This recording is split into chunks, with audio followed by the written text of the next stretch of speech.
आपको खैरियत से होंगे। And welcome back to weekly session. आज जो है हमारे साथ अमीन अब्दुल गफ्फार साहब मौजूद हैं। उन्हें वेलकम करने से पहले मैं आप लोगों को नाज़रीन बताना चाहूंगी कि हमारे जो है प्रीमियम सर्विसेज जो है वो चल रही हैं। तो आप लोग जो है वो डिस्क्रिप्शन में दिए हुए लिंक पे प्रेस करके आप लोग हमारे प्रीमियम ग्रुप का हिस्सा बन सकते हैं। तो आइए सर अमीन अब्दुल गफ्फार वेलकम सर। वालेकुम सलाम। कैसे? बस अल्लाह का करम, खैरियत है। सर हमने देखा आज जो है वो मार्केट की बात करते हैं। हम देखा आज मार्केट जो है वो काफी तेजी में थी। तो आपका क्या व्यू है? और सुनने में आ रहा था कि जो है वो माल भी नहीं मिलेगा। तो क्या र्यूमर है ये, इसके बारे में बताइएगा। देखिए, मार्केट का तो आज आगाज अच्छा नहीं हुआ था। आज मार्केट में सबसे बड़ी जो बढ़ने की वजह थी वो एक मोटर ऑटो सेक्टर है, दीवान मोटर। उसकी जो शेयर के अंदर जो अपर लॉक लगा और इसकी मटेरियल इन्फॉर्मेशन आई कि इसका जो नई गाड़ी व्हीकल आ रही है, इलेक्ट्रॉनिक बाइक, इलेक्ट्रॉनिक गाड़ी, उसकी वजह से इसके ऊपर अपर लॉक लगा। और इसके बाद ये दीवान सीमेंट है जो किसी के पास बहुत ज़्यादा होल्डिंग थी, उसकी होल्डिंग छुड़ा दी गई और इसकी एनडीएम आई। और इसकी एनडीएम की जो ऐसे पब्लिक के पास जो किसी बड़े क्लाइंट के पास शेयर थे, वो उसकी होल्डिंग छुड़ा के अपर लॉक लग गया। तो मार्केट का एक सिनेरियो चेंज हो गया। बाकी के मार्केट के अंदर ट्रेडिंग वाली मार्केट है इस वक्त, इन्वेस्टमेंट वाली मार्केट नहीं है। क्योंकि आगे बजट है, बजट के अंदर तो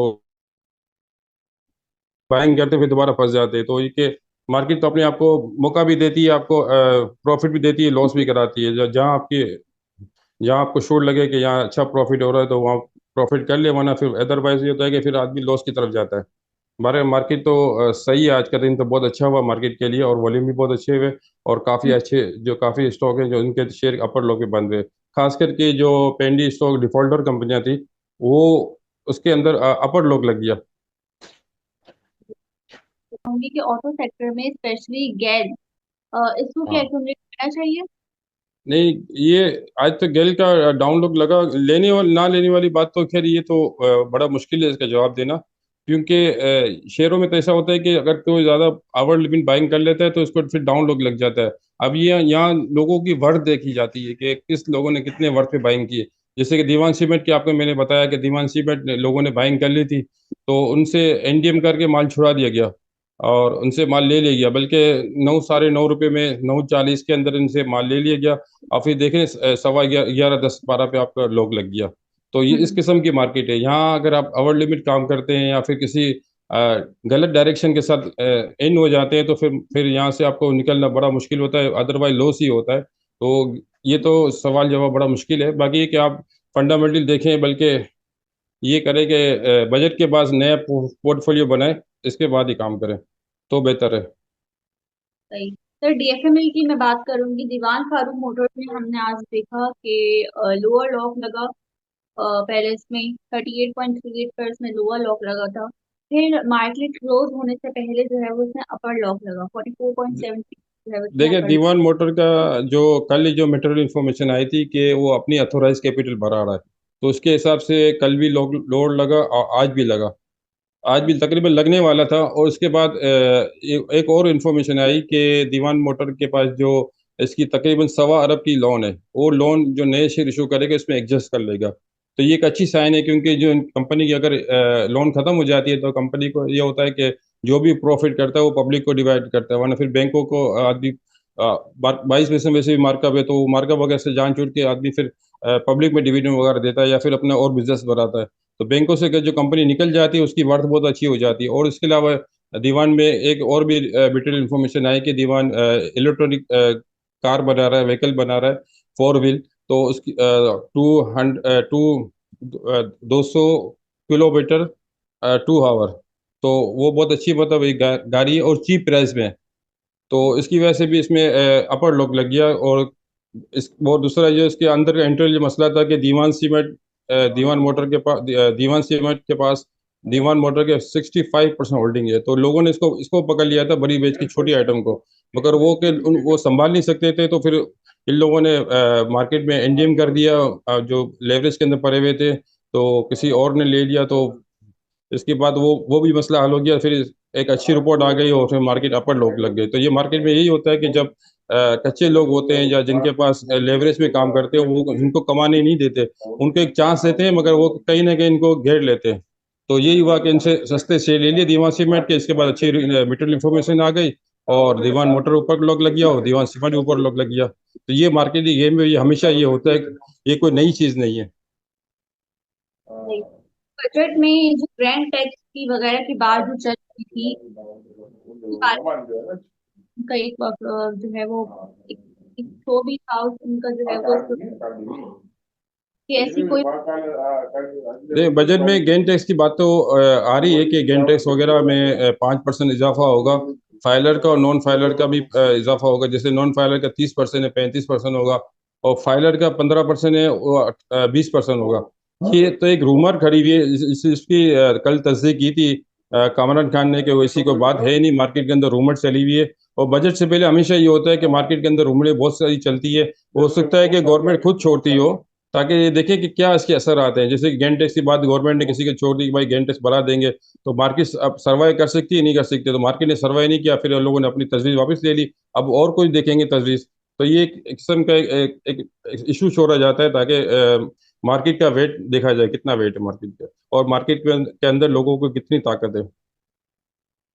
तो सीमेंट में हमने देखा जो है वो आज काफी तेजी थी, और कुछ स्टॉक्स पर जो है वो अपर लॉक भी लगा दिया। तो क्या रीजन है इसके पीछे? हाँ, सीमेंट सेक्टर में देखो, एक तो इंटरेस्ट रेट की खबर है कि इंटरेस्ट रेट कम होने वाला है। दूसरे इन्फ्लेशन के फिगर दिन ब दिन कम आते जा रहे हैं। वीकली इन्फ्लेशन भी कम हो रहा है, मंथली भी कम हो रहा है, तो इसमें इंटरेस्ट रेट कम होगा। और ज़्यादातर सीमेंट की जो शेयर है लेवरेज पे है, तो वो इनकी लेवरेज, इनको इंटरेस्ट रेट कम देना पड़ेगा, तो इनका प्रॉफिट बढ़ जाएगा। तो ये एक दूसरा है कि पेट्रोलियम आइटम की कीमत भी कम होने वाली है। जैसे LNG की कीमत 70 रुपये कम हो गया, LPG की कीमत, और ये पेट्रोल की कीमत भी कम होने वाली। तो इनकी कॉस्ट कम होती जा रही है, उनका प्रॉफिट बढ़ेगा। और दूसरे जो मोर लेवरेज पे काम करते हैं, मतलब इनकी जो लोने वगैरह होती है, इस पे भी इनका मार्कअप कम पे होगा, तो इसकी वजह से इनका प्रॉफिट अच्छा हो जाएगा।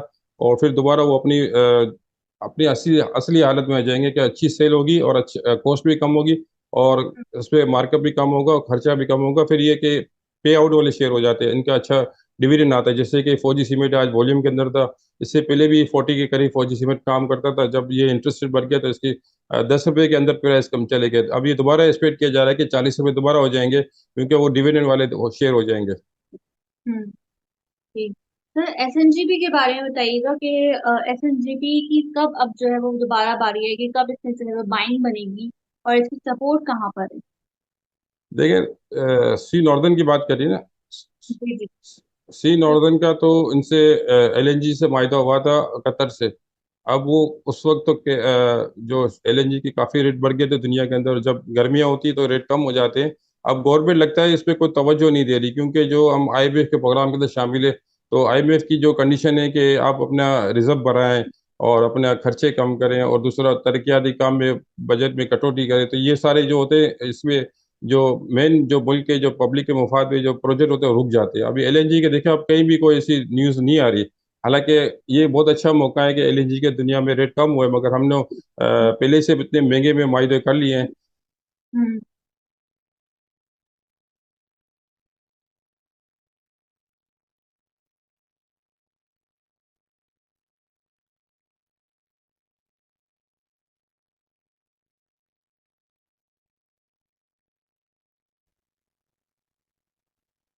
जी। सर, पावर जनरेशन कंपनीज में जो है वो बाइंग करनी चाहिए? पावर सेक्टर में, जी जी, power power sector. Power power जन। सेक्टर में देखो, पावर सेक्टर के अंदर तो इनकी गवर्नमेंट सर्कुलर डेट की बात आई थी। बीच में बात आई कि गवर्नमेंट सर्कुलर डेट की पेमेंट करेगी। जैसे कुछ पावर की निषाद पावर है, लालपीर पावर है, ये इनकी अपर लोग लगना शुरू हो गए। फिर ये कि दोबारा एक बात है कि गवर्नमेंट इनको पेमेंट नहीं करेगी सर्कुलर डेट की, तो फिर उसमें तो दोबारा सेलिंग आ गई। जैसे OGDC था, उनको भी ये मसला था कि इनकी पेमेंट रुकी हुई है। PSO की भी पेमेंट रुकी हुई है, PPL की भी पेमेंट रुकी हुई है। ये तीन चार बड़ी बड़ी कंपनियां हैं कि जिनको अगर गवर्नमेंट की अदायगी करेगी, तो फिर उसमें एक किस्म का नया बूम आएगा। बहरहाल अभी बजट के बाद ही आएगा। अब ये बजट तक वेट कर ले। अगर ये बजट में अगर ये गवर्नमेंट पावर सेक्टर के लिए, इनके लिए कुछ मराहत रखती है या फिर इनकी अदायगियाँ करती है, तो बजट में अगर रकम रखती है इनके लिए, पावर सेक्टर के लिए, तो फिर इस सेक्टर में तेजी होगी। वरना अदरवाइज के दोबारा वो पेंडिंग में पड़े होंगे, जैसे पिछले 6 महीने से पड़े हुए हैं। तो मजीद और 6 महीने लगता है कि इसमें पेंडिंग ही रहेगा। हम्म। वो बजट को देख के फैसला करेंगे। सही सही सर, बैंक इस्लामी का आपका क्या व्यू है? अपना व्यू देते हैं, क्योंकि इसके बारे और इसके बारे में जो है वो बताएं कि कब जो है वो इसमें बाइंग बननी चाहिए। फैसल बैंक के बारे में बताया कि फैसल बैंक में अपर लॉक लगा, लेकिन दोबारा जो है वो उधर कोई इसमें कोई चेंजेस नहीं आई, वो उधर ही जो है वो घूम रहा है। तो कौन से बैंक जो है वो अच्छे रिजल्ट उसमें बन सकते हैं?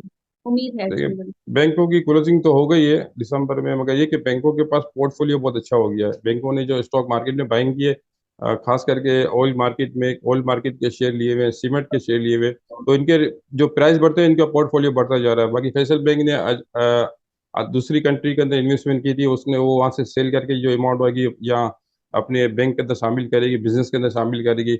हो सकता है कि डिविडेंड दे दे या फिर अपना बिजनेस बढ़ाए, ये तो खैर इसी मैनेजमेंट फैसला करेगी। मगर बहरहाल इसके पास अदर इनकम में बहुत बड़ी अमाउंट आ रही है। इजिप्ट के अंदर इन लोगों ने अपना बिजनेस वहाँ सेल किया है, और यहाँ पाकिस्तान में इसकी अमाउंट आएगी, तो ये एक इनके लिए बहुत बड़ी, इनकी कैपिटल काफ़ी बढ़ जाएगी। तो इसके शेयर इसलिए ज़्यादा बढ़ रहे हैं कि इसके अदर इनकम इनकी बहुत ज़्यादा हो गई है। सही। सर, पीएसयू के बारे में आपसे पूछना चाहूंगी कि सर्कुलर डेप्थ का इशू अभी तक तो खैर कोई वो नहीं है रिजॉल्व होने की, लेकिन अगर सर्कुलर डेप्थ की पेमेंट जो है वो मिल गई और पीएसयू का रेट तो जो है वो जाहिर ही बात है फिर बढ़ जाएगा। बजट के बाद जो है अगर गवर्नमेंट ने ही पेमेंट कर दी तो क्या आपको क्या लगता है पीएसयू का रेट बढ़ जाएगा, फिर इन्वेस्टर्स भी इसको बाय करेंगे, क्योंकि डिविडेंड जो है वो उसका बढ़ जाएगा। तो क्या आपको लगता है, आपके क्या व्यू है इसके बारे में? देखिए, पीएसओ अगर गवर्नमेंट पेमेंट करती है सर्कुलर रेट की, तो पीएसओ का बहुत बड़ा डिविडेंड आएगा। जैसे ओजीडीसी है, पीपीएल है, पीएसओ है, इनका 70-70-80 रुपये डिविडेंड की बातें हो रही है, क्योंकि इन्होंने काफी अरसे से इनका रिटर्न नहीं दिया, और इनका गवर्नमेंट के पास अरबों रुपए रुके हुए फंसे हुए हैं, और ज्यादातर होल्डिंग गवर्नमेंट के पास है। ये हम्म। गवर्नमेंट इनको डिविडेंड देगी, और ज्यादातर कोई दूसरे हाथ से गवर्नमेंट को मिल जाएंगे। पब्लिक को तो खैर 5-10% मिलेंगे, बाकी दोबारा गवर्नमेंट को मिल जाएंगे। फिर गवर्नमेंट अपने तरक्याती काम में इस्तेमाल कर सकती है। दूसरा है कि अगर इन शेयरों के रेट बढ़ते हैं, तो ये प्राइवेटाइज करने में, और फॉरेनर जो इन्वेस्टर आते हैं उनको भी ये बेच सकते हैं अच्छे रेट में, क्योंकि हम्म। अगर इनका पे आउट अच्छा आ जाए। जैसे कि इंश्योरेंस का स्टेट लाइफ ने काफ़ी शेयर लेके रखे हुए थे, ओजीडीसी, पीपीएल और पीएसओ के, बट डिविडेंड नहीं आया तो शेयर दोबारा डाउन हो गया। कि जैसे कि बजट के बाद कह रहे थे कि आईबीएम ने कहा है कि बजट के बाद आप इनको सर्कुलर पेमेंट करें, क्योंकि उस वक्त आपके पास तंगी थी। अभी के इन्फ्लेशन भी कम हो गया है, और गवर्नमेंट के पास रिजर्व भी काफ़ी हो गए, तो लगता है कि इस दफ़ा पेमेंट कर देगी, तो इनका अच्छा डिविडेंड आएगा, अच्छा पे आउट आएगा, तो फिर ये शेयर की अपनी खुद बर्थ बढ़ जाएगी। हो सकता है कि यहाँ से ये पीएसओ, जीडीसी, पीपीएल 100-100 रुपये और मजीद बढ़ जाए। हम्म। सही। तो सेशन को रैप अप करते हुए मैं लास्ट ये क्वेश्चन पूछूंगी, कल की मार्केट का क्या व्यू है? क्या जो है मोमेंटम रहेगा मार्केट? मार्केट में इस वक्त ट्रेडिंग करें, और मार्केट के अंदर पोर्टफोलियो वाली मार्केट नहीं है इस वक्त, ट्रेडिंग वाली मार्केट है। अगर आपके पास लॉस भी किसी स्टॉक में हो रहा है, कम हो रहा है, तो उसको सेल कर दें, दोबारा डीप में आपको मिल जाएगा। ये कहते हैं कि प्रॉफिट कर ले, प्रॉफिट हर आइटम में नहीं होता। लॉस होता है कि कम हो जाता है, ज्यादा हो जाता है। अगर ज्यादा हो रहा है तो कम हो गया, तो ये भी समझ ले आपको प्रॉफिट है किस्म का, कि 10 रुपए के बदले आपको 6 रुपये नुकसान हो रहा है, तो वहां से लॉस कर ले, फिर दोबारा आपको डीप में मिल जाएगा। मार्केट इस वक्त जो 75,000 पे जो मार्केट है, 75-76 हज़ार की जो मार्केट है, वो काफी घुट रही है। ये लगता है कि नया जो इसका जो नया बैरल बनेगा बजट के बाद ही बनेगा, 80,000 का, अभी नहीं बनेगा। अभी मुख्तलिफ किस्म की मार्केट के अंदर रूमर घूम रही है, तो ये मार्केट को सपोर्ट नहीं करे, और इन्वेस्टर भी साइड लाइन हो गए। सही। कोई सर टॉपिक आप देना चाहेंगे इन्वेस्टर्स को? टॉपिक तो ये कि अभी जो डिफॉल्टर कंपनियों के जो शेयर खुले हैं, उसको आप हम्म। देखें आप आज तकरीबन 6-7 कंपनियां, जो कंपनियां खुल गई, और उसके अंदर अपर लोग लगे, ट्रेडिंग बिल्कुल नहीं हुई, तो उसमें थोड़ी ट्रेडिंग करते हैं कि उनका अगर मिल जाते हैं, इसमें बहुत अच्छा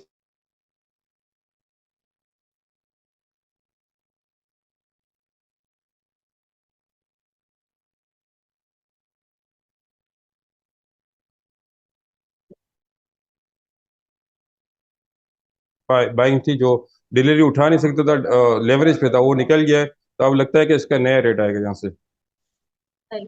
thank you so much sir, आपने जो है अपना कीमती वक्त दिया। आगे आने वाले सेशन फिर से